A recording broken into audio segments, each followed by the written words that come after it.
Are you ready to have your website get found by the right people? Are you looking to rank at the top of Google so you get more traffic to your website? Are you ready to learn how to use SEO and content marketing to grow your organic traffic? If so, you are in the right place, my friend.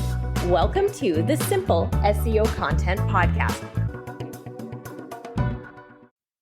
Hi, welcome back to the podcast. Today, I want to answer a question that I got from a potential student, and it was a great one. And it was, Rachel, do I have to be really super techie to do SEO? Can I even do it if I'm not technical? Because I'm not technical. So let's jump in and answer this and kind of talk about it, because I want you to really understand the amount of tech that you have to understand and comprehend and be able to do in order to do SEO today is so minimal compared to what it was like maybe a decade ago. So, I've been very honest, I'm not super techie. I am focused on the content strategy. I work on the optimization. How do we find the right content for our customer? How do we align that? Where do we find the opportunities for us to rank? What keywords can we go after? What phrases can we use to try to rank in AI SEO? Like, I'm all about your content strategy and your visibility, not the tech side of things. I don't code, I don't program, I don't do any of that. And you really don't need to succeed with SEO today either. So from a tech standpoint, let's talk about what's important. So one of the first things we're going to want to look at is the speed of your website. How fast does your website load? This is going to be really important because Google likes a speedy site for the simple reason that consumers want websites to load fast. If your website is reminiscent of like dial-up internet circa 1999, where we're waiting, or maybe a more current day situation would be like you're on your cell phone and you have one bar of service and all you see is that little spinny dial that, something might happen at some point in time. If your website is doing that, you're not going to rank high because it's not a good user experience. So what causes a website to be really slow? There are a couple things. Normally, the one that we see that's the bigger problem is the size of your image files, which is why I talked to you about making sure that you're minimizing the file sizes. You want your image files to be in KB, not MB. KB is smaller. We want small files because small files load faster. That's really the main thing that generally slows websites down. So if you're still uploading photos like straight from your phone, or let's say, oh my gosh, you're using your DSLR camera and you have these huge photo files, you're going to want to make those smaller. You're going to want to use an image minification tool, something like JPEG Mini, or if you're using Photoshop, export for web. If you're on WordPress, you can use like WP Smush or a plugin, whatever, just to make sure that those image file sizes are smaller.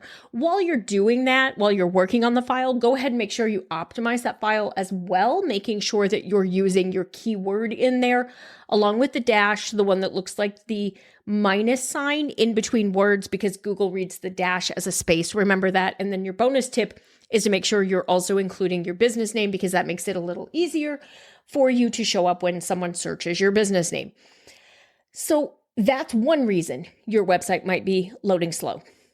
The other main reason that we see is because you're on like a shared hosting. So sometimes when we have really cheap hosting, we are on a shared server, meaning our website and another website share that server and share those resources. And so if that other website gets busier, has more people coming to it, take away from you and take some of your resources because you only have so much to share. So you want to look at that and see who's my host, what's my server, am I on my own dedicated one? Sometimes it's worth paying a little bit more money to make sure that you have enough speed to be able to serve your website quickly. So how do you find out if your website is fast enough for Google? There are a couple places you can go. There are tools. One is the Google Page Speed Test. That's the one I generally use. You go, you put your URL. It's going to look at an mobile and desktop. How do you load on mobile? How do you load on desktop? How are you doing? And it's going to give you a score, and it's going to show you like red, yellow, green. And it's just like a stoplight. Go, caution, stop. And then it's going to also tell you like what you need to address. So that's a really easy way to do it. You can also use a tool called Pingdom. Either one, doesn't matter. Use the one that you want. Both of them will give you a free report. So that's the first thing. Is your site fast enough? From a tech standpoint, the second thing is going to be, is it mobile friendly? So years ago, we actually had separate sites. So in many cases, it was like your website. And then if it was a mobile site, it was like MDOT for mobile. And so we would have two different versions, and we would have a desktop site and we would have a mobile site. We don't really have to do that today. Today, most of our website templates, especially on like WordPress and Kajabi and Squarespace and all that, most of them are what's called responsive design, meaning the website template itself adjusts based on the size of the screen so that you have a good user experience no matter what screen you're on. You can probably think about, 10 years ago, maybe you were on a mobile site and it was terrible. It was very hard to use on your phone. It was not user-friendly. You couldn't read things. You couldn't really scroll. That was a site that was designed for traditional desktop that was on mobile, but it was not responsive. It was not really designed with mobile search in mind.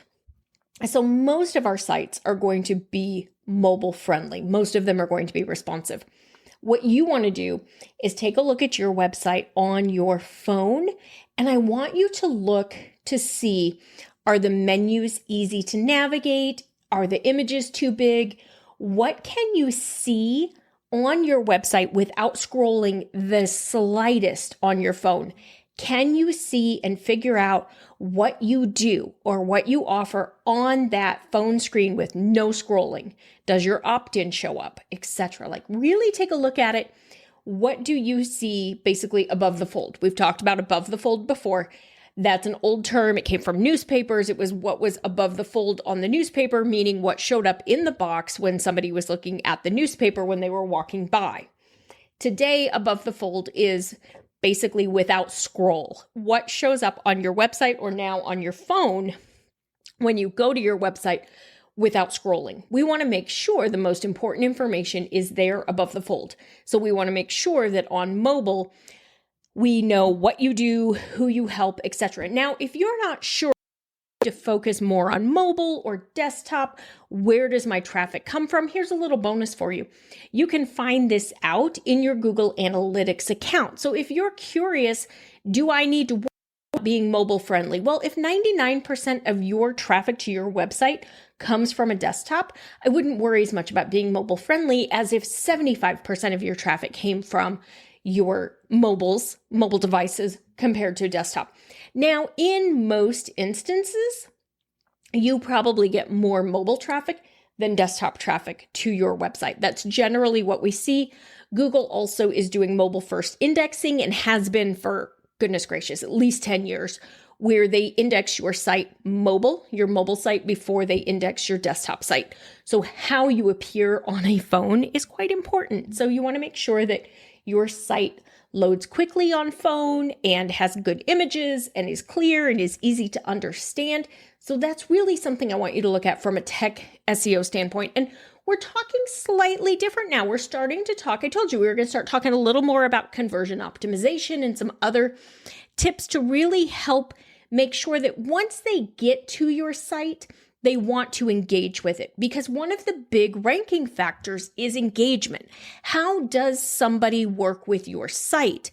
So if people are coming to your site and they're leaving very quickly, Google knows your site is not good from a user experience standpoint. So you can be very well optimized and start to rank and start to get traffic. But if that traffic does not engage well with your site, if they don't find what they're looking for, it's hard to navigate, it's confusing, etc., you're going to lose those rankings quickly. So we want to make sure we're looking at both ends of it. Not only are we looking at the traffic that we're trying to get, but we're making sure that the site itself is set up for conversion. And this is one of the things we want to look at is, what does it look like above the fold?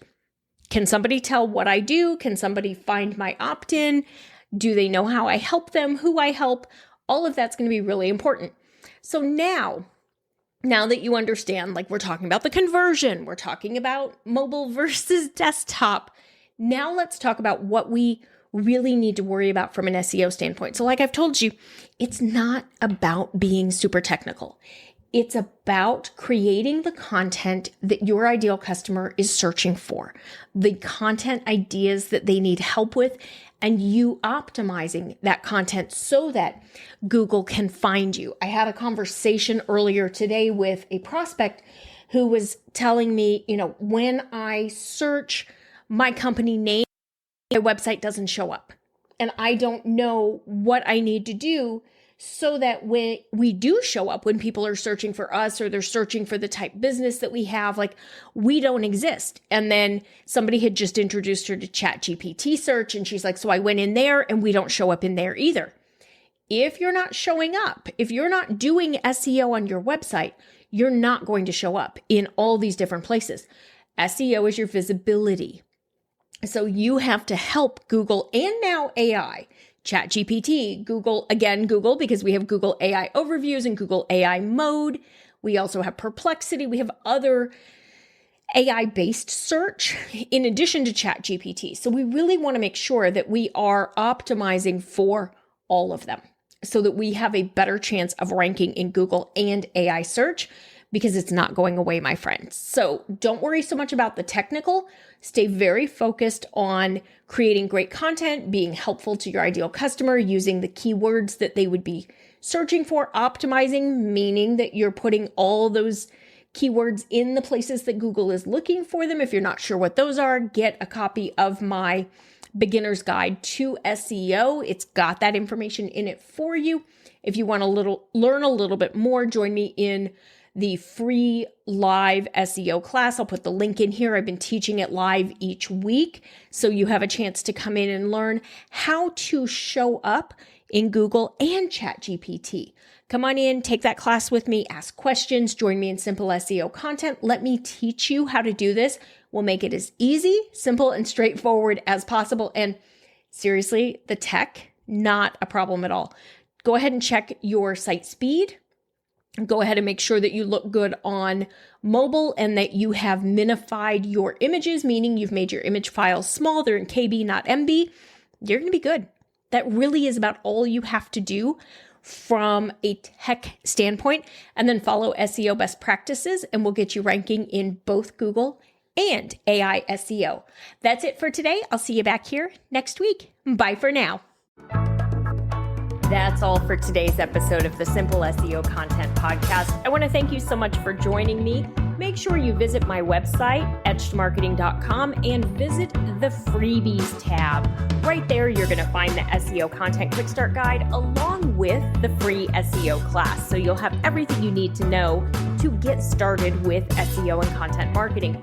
Then do me a favor, if you wouldn't mind, if you would do a rating and a review of this podcast on your favorite platform. That would really help spread the message, and I do greatly appreciate it.